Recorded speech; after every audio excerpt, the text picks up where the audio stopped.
السلام عليكم ورحمة الله وبركاته. أهلا وسهلا بيكم في فيديو جديد. إن شاء الله النهاردة هنعمل الكاندي جار اللي انتوا شايفينها قدامكم دي. أنا حطيت فيها مارشميلو بعد ما خلصتها.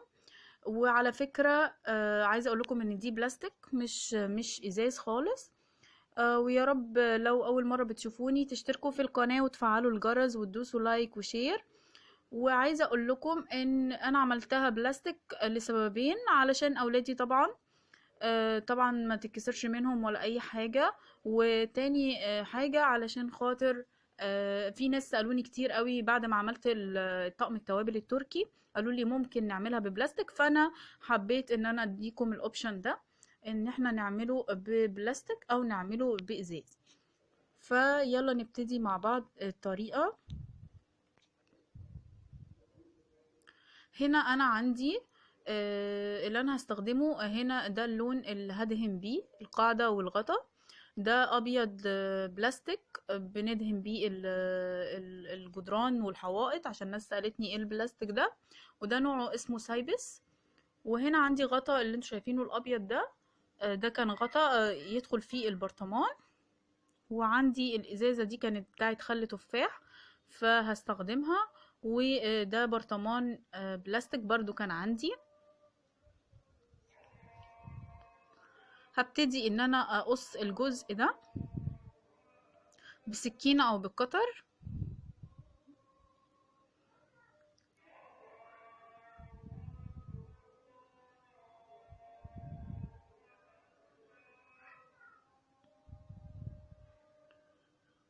كده بالشكل ده. هجيب القطر احسن وهبتدي اقصه كده بالشكل ده.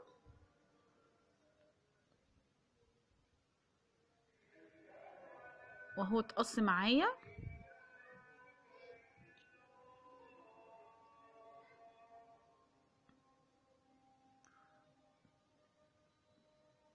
هقطع القطعة دي او القاعدة، بس هي جامدة شوية علشان هي قوية من تحت.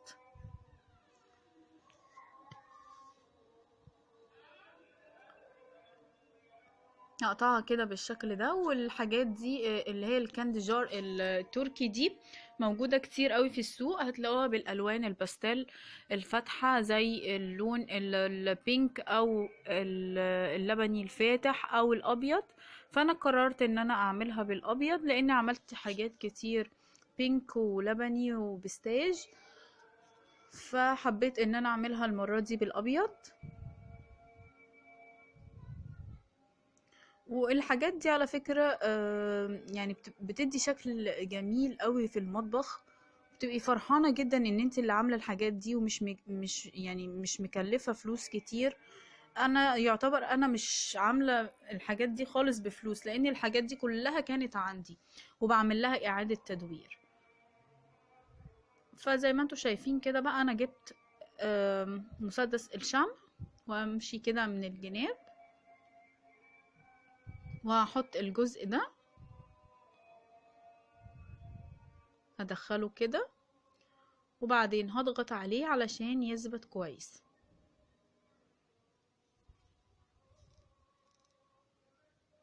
اهو كده بالشكل ده. هنا بقى عندي غطا. الغطا ده انا جايباه على قد القاعدة بتاعة البرطمان.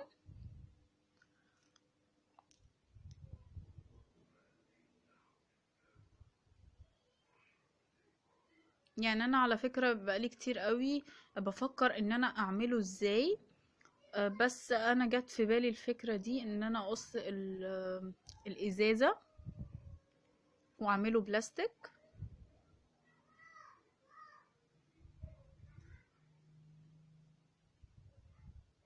وطبعا الحجم ده ليكي انتي برضو في الاخر، عايزة اكبر او اصغر دي شيء ده شيء يرجعلك انتي.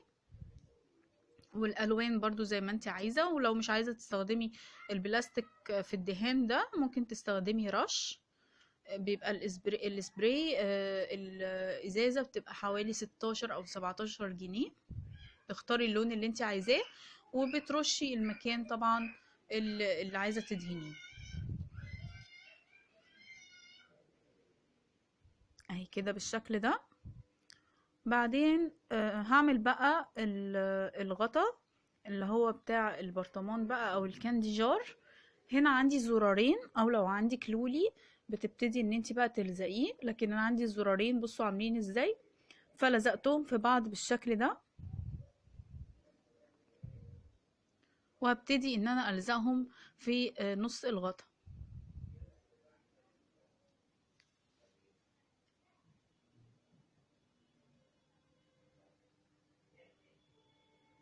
اهو كده بالشكل ده.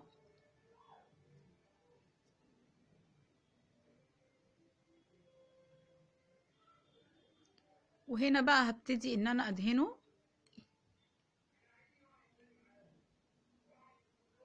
هشوف بقى انا عايزة اعمل يعني لو احتاج طبقتين هسيب ده ينشف وبعدين اديله الطبقة التانية.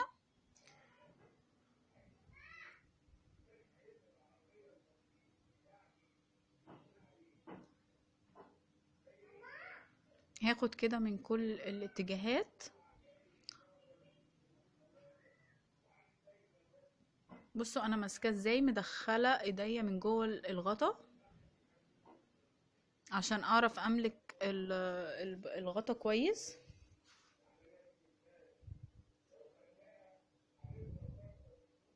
وعلى فكرة برضو ان شاء الله هعمل لكم فيديو عن الادوات اللي استخدمتها، لان في ناس كتير قوي سألتني عن الادوات اللي انا استخدمتها ومش فاهمة يعني ايه بلاستيك ويعني ايه لاكيه. فهحاول ان انا اعمل لكم الفيديو ده، وكمان هبين لكم ايه الحاجات اللي استخدمتها وايه الحاجات الكويسة واسعارها ايه. هنا بقى هبتدي ان انا ادهن القاعدة بتاعة الكاندي جار.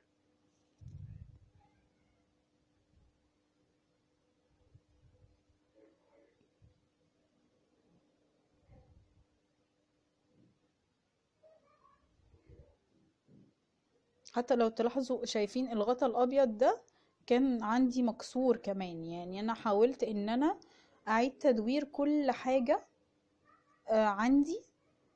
وعلى فكرة انا ما بحبش ارمي الحاجات، بحس ان انا من زمان جدا وانا على فكرة بحب جدا اعادة التدوير.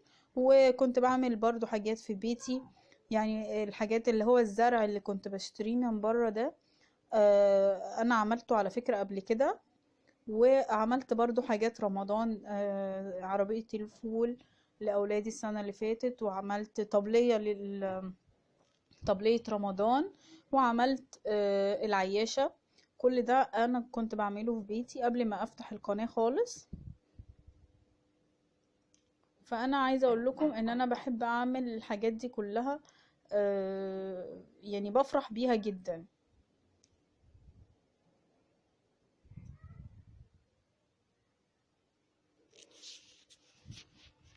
وهتلاقوا على فكرة الجزء ده اللي هو بيبقى من تحت او الغطا من فوق بيبقوا لو اشتريتوهم من بره بيبقوا عبارة عن صاج. وعلى فكرة الصاج ده بيصدي مع الغسيل،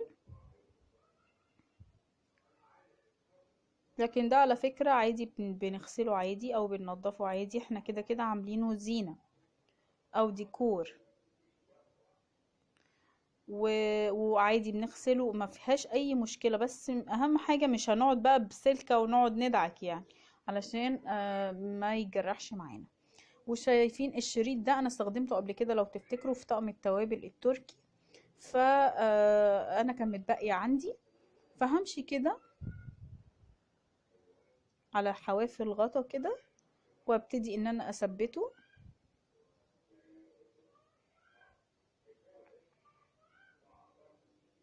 كده اهو بالشكل ده.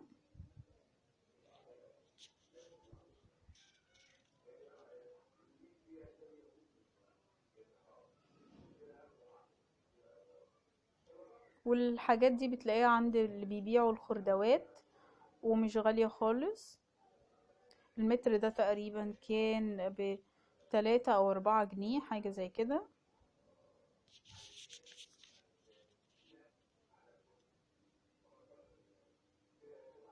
هقص بقى انا الزيادة.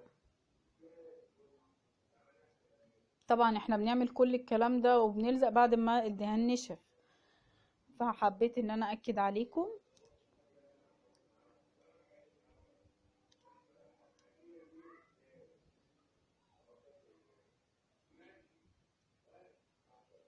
كده اهو خلاص، يعتبر انا خلصته كده، وحطيت فيه مارشميلو او بتحطوا فيه توفي، اي حاجة انتوا عايزينها. ويا رب يكون الفيديو عجبكم واستفدتوا منه، ودي الحاجات على فكرة اللي انا كنت عاملاها قبل كده. ويا ريت ما تنسوش تشتركوا